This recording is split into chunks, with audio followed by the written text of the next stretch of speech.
Bien, alors comme promis, le corrigé des exercices supplémentaires là, que je vous avais donné avant les vacances, donc on va essayer de faire ça correctement.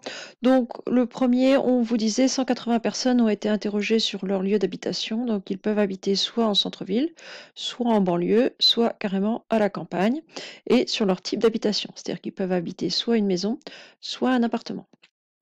Donc on met les résultats de l'enquête dans un tableau.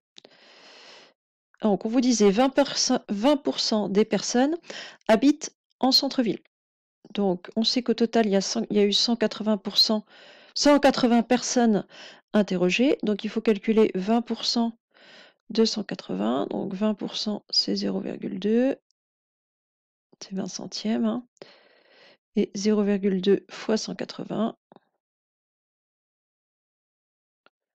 Ça va vous donner 36 personnes donc, qui habitent en centre-ville.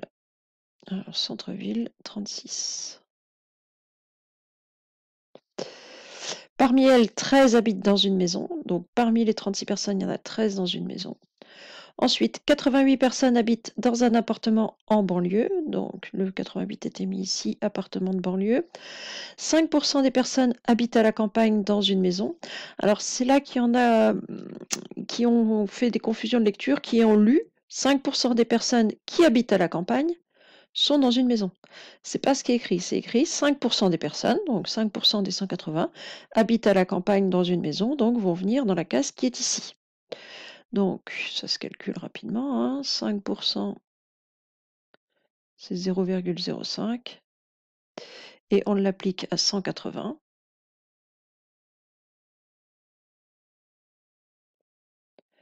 Ça doit faire 9. Donc, 9 habitent à la campagne dans une maison. Voilà. Et ensuite, 10 personnes habitent à la campagne, donc ça, c'était déjà porté. Donc, il reste à mettre les derniers par soustraction. Donc, ici, on a un 1. Ici, oui, 36 moins 13, ça va faire 23. Ici, j'ai 36 et 10, j'ai déjà 46. 180 moins 46, ça doit faire 134. Voilà. Ensuite, oui, 134 moins 88 qui doit faire 46.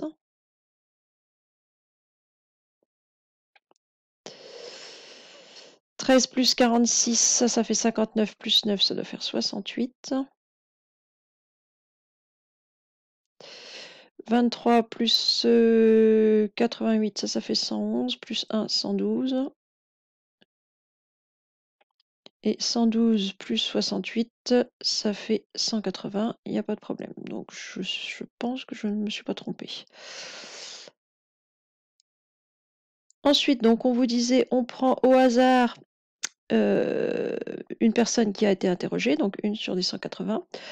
On vous demandait la probabilité que la personne habite à la campagne.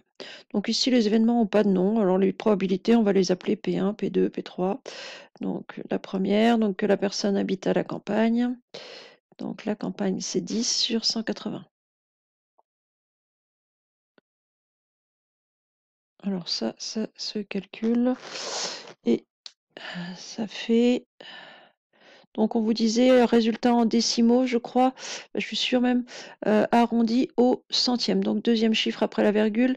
Donc ça fait du 0,055555. Donc on va arrondir à 0,06. Où est-ce que je suis? Où est-ce que ici?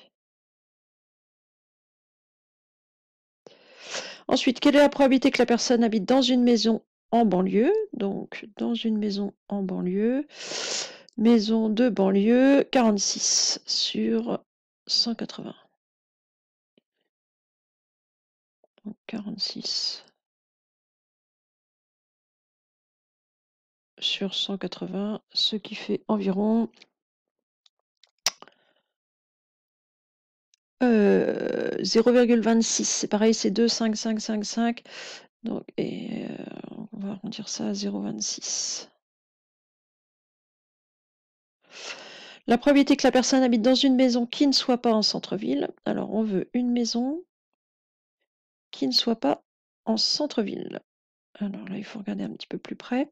Donc, à quelle case est-ce que ça correspond, cette histoire-là?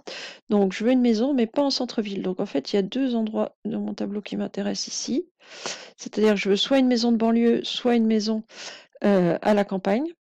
Donc ici, j'ai que 55 personnes sur les 180. 55 étant 46 plus 9. Donc la probabilité qui m'intéresse, c'est 46 plus 9, 55 sur 180.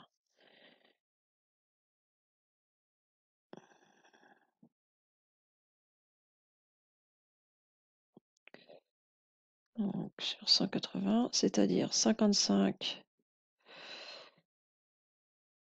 sur 180, ce qui fait environ... Oh, je fais des bêtises avec ma calculatrice. 0,31.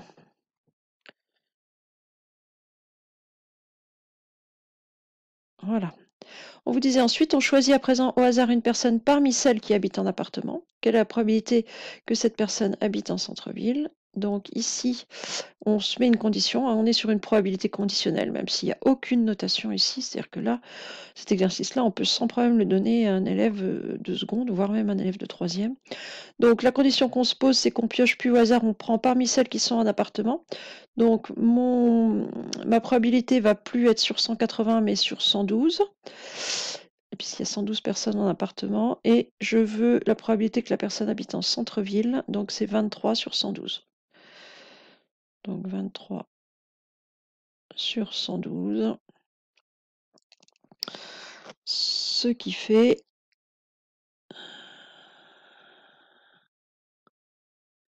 0,21.